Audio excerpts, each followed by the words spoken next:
بسم اللہ الرحمن الرحیم۔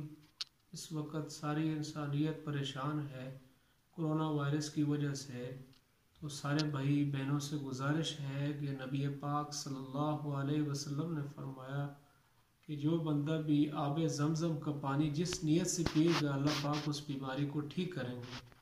تو گھروں میں اگر زمزم کا پانی موجود ہے تو ہر روز ایک ایک گھونٹ پی کر یہ نیت کریں کہ یا اللہ اس پانی کی برکت سے جتنی ہماری بیماریاں ہیں اس کو ٹھیک فرما، اور جو کرونا کا شک رکھتے ہیں تو وہ بھی پئیں تو انشاءاللہ اللہ پاک ان کو صحت دے گا۔ یہ آب شفا ہے، آب زمزم، اس میں نبی پاک علیہ السلام کا جھوٹا ہے۔